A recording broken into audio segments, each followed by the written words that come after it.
1 and 2 and 3, 4, 5. This is a Camry 3.5. Here we are in Dagestan, racing it with lots of fun. So hello my dear friends. No remorse, only offense.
At first, I'm going to tell a few words about the philosophy of car building. The thing is that a fir tree, a pussy, and a lion. Oh, I'm sorry. A fir tree is a Citroën, a pussy is a Renault, and a lion is a Peugeot. So, all of these cars were supposed to live a very short life, at least the cars that were in production since early 2000s. I don't know how these brands are doing today, but I guess it's the same. So all of these cars were made to operate just for one single year, and after that time they turned to become a horrible pain in the ass of their owners. They break and break and break and break. And this is what's happening to these cars all the time. They are super unreliable. Also, there are German cars, and as I see it, they are supposed to work for about 10 years. And of course, these cars also break, but not that fast and not same often as French cars. The main task for German cars is to operate perfectly for 2 or 3 years. And after a couple of years, these cars get to the secondary market. These cars are supposed to live in Europe for a couple of years and then leave it for the secondary market, and preferably somewhere outside of the European Union. And also there are Japanese, and Japanese make cool stuff. And we already get used this stuff to be so damn cool that you can pull this door handle and press these buttons for 10 or maybe even 20 years and it will never break. And of course these cars also break, for sure. But they're reliable and we have to admit it. And now I'm speaking not only for myself but for the whole world. And of course, Japanese cars are also different. There are Hondas, there are Nissans, there are Toyotas, and there are Acuras and Lexuses. And also there are Daihatsu and Datsun, Mitsuoka, and lots of other interesting brands. And all of them have their own specific level. I'm talking about the assembling quality and the reliability level. But for me, this level is from different world. A world that I don't visit too often, and for sure I don't live in it, because this world is just not for me. Simply because today Japanese don't do any super fast cars. They simply stopped making really powerful cars. At least I don't meet such cars. Yes, they used to have a Toyota Supra, and recently they gave us a new Toyota Supra, and maybe one day we will test it. But absolutely everyone already understands that it's not that legendary Toyota Supra that made all of us vomit with the rainbow. And we used to hang a picture of this car on the wall when we were kids and dreamed about owning one of them. It's not that Supra, because they combined it with a BMW. They merged them together and now the Supra brand is not unique. And of course there are interesting cars like Acura. The Acura NSX is beautiful. And they used to have insane commercials, but somehow it didn't show any good sales. So why do car brands make these cars in such a way they break so fast? The answer is simple. If they want to survive and move forward, they have to make new cars. And all the old cars have to die. But if all the car brands start making really reliable cars that will never break, no one will ever buy new cars, because why should you buy it for if the old car is still okay? It never breaks, it still operates perfectly, and it's reliable. So they simply need to get money from us all the time. But this money helps them develop new technologies. That's how the market works. If they don't get the money, they don't develop anything. So, reverting to our topic of today, I want to say that it seems to me that working on this car, Toyota overdid it. What I want to say is that this car used to be a super quality automobile, but today it turned into some unknown weird thing. You know, once I used to own a 200 Land Cruiser and I was really enjoying this car. Because I bought this car, I drove it for 3 years and I sold it for almost same money, and absolutely nothing ever broke in this car. The only things I had to change were brake pads and the oil, and I'm more than sure that this car won't do same well. And I already know this is true according to the responses of the owners, because lots of people wrote me and told me everything about the problems of these cars. So I would like to thank all of you guys for that. Thanks a lot for telling me about all the problems you faced with while owning these cars. You told about them in such details, and that's impossible for me to find all of these problems within 2 days of testing. So thanks a lot, guys.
Toyota Camry is a legendary automobile, and lots of people love it. So this is why. This car is in D3, and this is the first reasonably priced car within our test drives. So hello there, Toyota Camry.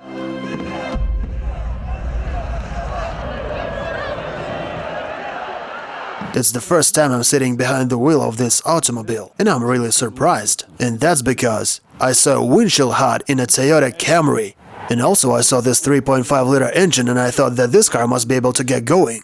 I saw the appearance of this car and I thought to myself, this automobile is simply impossible to be not good. But I had to know it for sure. And this is what I found out. I have never had a clue that a Toyota Camry may have a windshield HUD, but here it is. Of course it's very poor and disgusting. It's doubling and tripling, but it has it, even though it's being so strange. This car has a pretty good visibility. In a couple of minutes we're going to get to the highway, and that's where we're going to check how it steers and check how it stands on the road. The mileage of this car is 7,500. This automobile is very comfortable to drive on a low speed, and I'm really surprised with how comfortable it is. It's really comfortable, and right now I'm enjoying driving this car. Well, so far, and it seems to stand good on the road. It's 105 miles per hour and it's still accelerating. Now I understand why they break speed limit on these Camrys. Wow, it's 120 miles per hour. Not bad, and it's still accelerating. This is good. Very interesting. The brakes buzzed loud when I pressed it. And the back of the car wants to go sideways. I'll try to be honest, and I'm more than sure that when Toyota company came up with this design, they were definitely counting on young customers.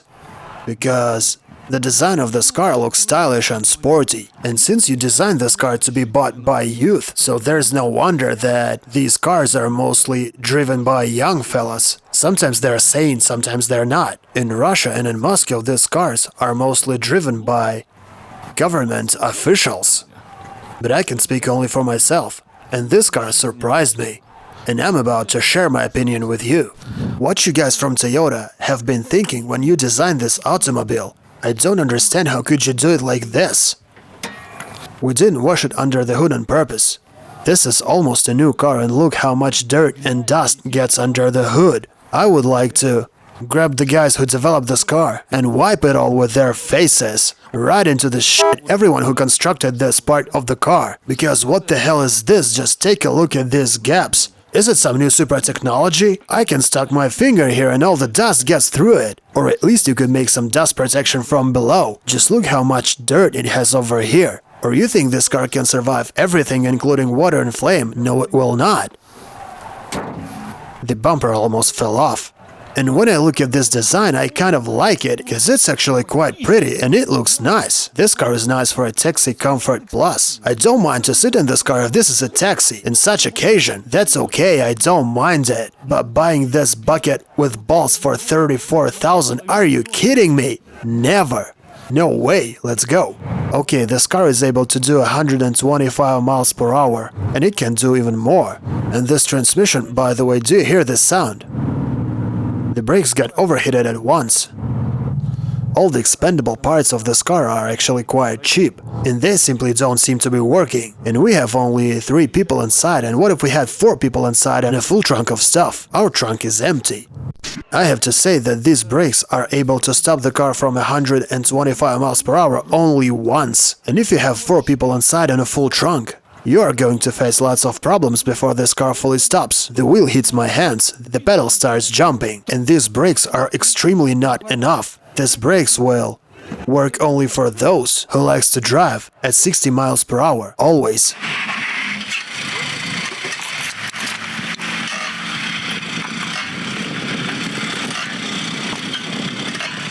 As a driver, I'm getting scared. And if you are sitting on a back seat as a passenger, you can easily shit your pants, especially if Davidich is driving. By the way, there's one question I'd like to ask. What the hell is this? Look. This is a foil. A goddamn foil. And it's everywhere. And on the roof. It's made of foil. It feels like you are driving a tin can. But I thought I was driving a Toyota. I used to have wonderful impressions from Toyota. I used to own an American Land Cruiser 5.7 and I drove it for 55,000 miles. And nothing ever broke. Nothing. And yes, those brakes were also far from perfect. I agree. But this junk is simply unstoppable. It's unstoppable. Okay, let's move on. Now check this out. We've just pulled everything out of this trunk. And it's actually also pretty cheap inside. All this covering is so loose, all of it. It's simply shaking. Everything is loose from both sides and this is a new car. And look at the trunk cover, I still don't understand what it's made of.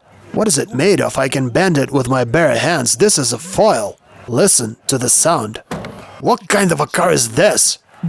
What the hell is this? Everyone knows this car because it's being reliable and affordable. But goddamn, this car costs more than 33,000 bucks. This car worth it. This car worth it. For the same amount of money, I would rather advise you to buy some used German car. And I would never advise anyone to buy it for such a price. Because it's horrible. What the hell is this? What, is this a wind? Didn't I close? Wait. Where is this wind blowing from? What the hell is going on?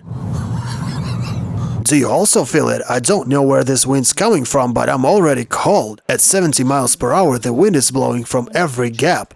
My pants are flying in the wind like this, as if it's a flag. It's blowing from every single gap. I'm sitting here as a wind sensor. I can easily identify the side it's blowing from. And by the way, the car is not only shaking because of the wind. Sometimes it even feels like the people from the right got an airstrike. Everyone gets cold. This is simply unbelievable. And also I can hear everything from the outside. If someone screams, I would be able to hear it. This noise insulation is horrible. And if you're driving this car at 75 or 80 or 85 miles per hour, you won't be able to talk to the person who's sitting on the back seat. That's simply impossible. So the people who's sitting behind you either will have to scream and yell loudly, or they will have to lean or move forward to get closer to you and talk right into your ear. This is stupid. I swear to God, I've never thought I would find such a thing. More than that, I never thought I would be talking about it and showing it to you. Well, this is solid. No fucking way. Look at this. Just look how loose it is. It's shaking. Check this out. Do you see it? I guess we need to stop and do it one more time. Just look at it. God damn, why is it so hot inside of this cup holder? I nearly got burned. I don't know what's beneath it, but it's hot as hell. Incredibly hot. You can easily burn your finger. And now I would like ask the guys who use these cars and use these cup holders. Have you ever put some bottle of water inside of this cup holder in summer? I have no idea how it was supposed to work in summer. But in winter I can easily boil water inside of it. I have no idea how they managed to design it this way. But when I put my phone or my keys inside of this cup holder, they become hot. And I mean extremely hot. You cannot put any device inside of it like your electronic cigarette, because it will leak or boil. This windshield HUD is all blurry and not clear, and it's full of completely unnecessary data. I need the speed, and I need the transmission information. And I guess that's it. And it's showing me a compass. Why the hell do I need this compass? The multimedia system. God damn it, this is such a disgrace. Such a disgrace. Please, someone tell me what year is it today? Have they tried to use it themselves? Have you guys from Toyota ever tried to use it when you made it? First of all, this system looks like Windows 3.11 if you remember such a thing. That's how it looks to me. And also we attached a dashboard cam and there's a wire that comes out of it, and when this wire touches the screen, it goes crazy because it switches all the buttons and nothing works properly. This is the most stupid, very slow and dumb analog display. And also it has no CarPlay. How can it cost more than 30,000? When I'm looking at this steering wheel from here, it looks awesome. It has lots of buttons, it looks so comfortable and informative. I look at the gearbox and it also looks wonderful. I look at the dashboard and it looks perfect. And this is what I'm trying to say. If you don't touch this automobile and look at it from distance, it looks wonderful. Because you understand that this is a Toyota Camry. And you think that it must be cool because this is a Toyota. Who would say bad things about Toyota? I will say bad things about Toyota. The windshield HUD is bad. The center console is shaking. And it has no diode optics. The wind is blowing from every gap. And the paint coating on this car is so poor that it already looks worn out after 6,000 miles. This is a very poor painting. The car looks like made of foil. The car is so loud that it seems like it has no noise insulation at all. And some people often complain that their trunk always gets wet. And maybe that is possible, but I never faced such a problem with this car. And I'm not even going to tell you anything about the exhaust sound because this car was never supposed to have any interesting sound. So what exactly should make me fall in love with this car? It has awful brakes and this transmission is just like... Damn, it's 3.5. So here I press the gas pedal and nothing is happening. There is no difference between sport and non-sport modes. Do you know what this car does? When you need some rapid acceleration or there's some situation on the road that needs your reaction, and even if it's being in sport mode and you are flooring the gas pedal, and it's like...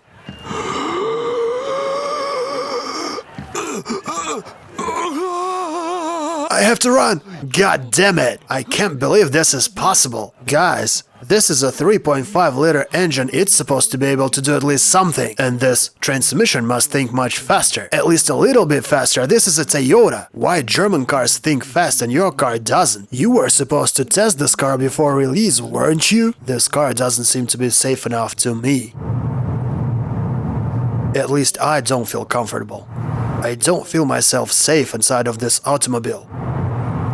I'm trying to be honest. This is how it feels. The very best configuration of this automobile should cost not more than 20,000 bucks. And this is not only my opinion, this is the opinion of all my team and the opinion of all the guys who own these cars. But after this test, I will definitely test a couple of Lexuses and Toyotas. Now I want to check out Hondas and Nissans and other cars. Simply because I want to compare them. What advantages does this automobile have? This dashboard is informative and easy to get used to. The steering wheel is nice. And the buttons are nice. But this configuration is fat. This configuration is one of the fattest. And it has lots of stuff. It has lots of buttons, heated seats, seat vent. You just look at that. And this compartment is very big. But all that is not enough. This car is cute, I cannot call it ugly, and it feels comfortable inside here. I'm not gonna lie to you, it's comfortable. And if you're going to drive it calmly and never break the speed limit, driving it at 40, 50 or 60, this car may seem genius to you. But this car costs from 25 to 40,000. And that's expensive. This is too expensive for today. And it seemed to be a reasonably priced car. And what if we don't try to drive this car? And don't even touch it? What if we just walk around it and look at it? This face is stylish and aggressive, I like this bumper. It's good. Well, the headlights look cheap. Though they do have some nice lines, they look tender and beautiful. Of course, these lenses spoil everything. It would be much better if it were diodes. But okay, don't yell at me, I agree. I agree that this is a reasonably priced car. But nevertheless, you can easily find that optics buying some used German automobile, I don't know, some used Mercedes or Audi, for the same amount of money. It will have diode optics. In general, I like how this car looks like, I like its shape. I cannot find anything vulgar. I do not see anything ugly. I don't see anything that could make me say, yeah, this is not beautiful. But I can't call it beautiful either. This is just a morning carton of milk. Or a cup of tea. It's same ordinary as brushing your teeth. This is how ordinary and simple the appearance of this car is. So why did I decide to test this Toyota Camry? This is why. 3 years ago, or 3.5 years ago, the next thing happened. And it was just a spontaneous thing. I met my friend Vitalik and this is what he said. Hey dude, let's race, what you think about it? Come on man, let's do it, this is a Camry 3.5, Japanese do cool stuff. You know, this is strange, but people who are in love with Toyota Camry, they are still going to love it.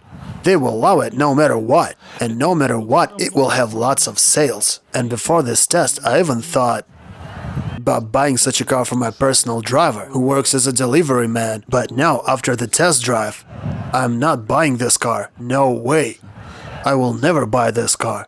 Because today it's not same old good Toyota. It's not the Toyota I used to remember in Japanese. Don't do cool stuff anymore. After that controversial story with Mitsubishi when they turned to be using the wrong aluminium, and that Volkswagen emissions scandal.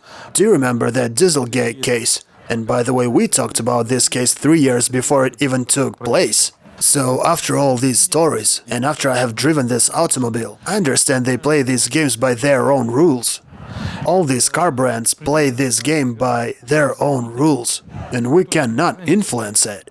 So I'm disappointed with this Camry. Though I really had high hopes for it, but I want to thank Toyota company.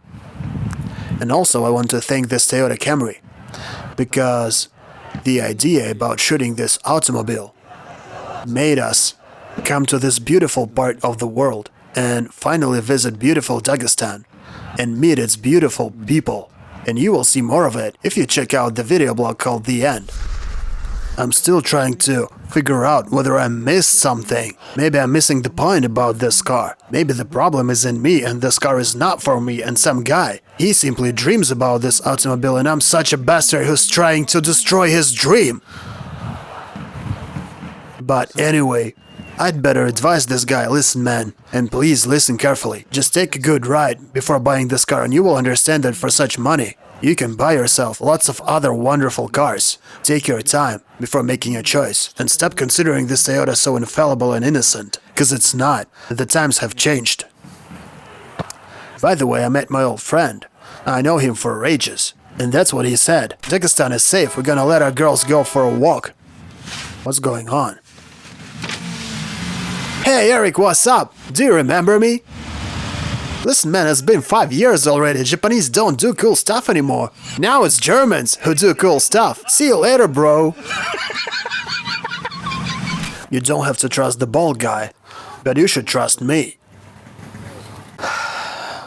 Subscribe to our channel, leave your comments and hit the like button. This is D3, my name is Davidich, and we are done with this Toyota.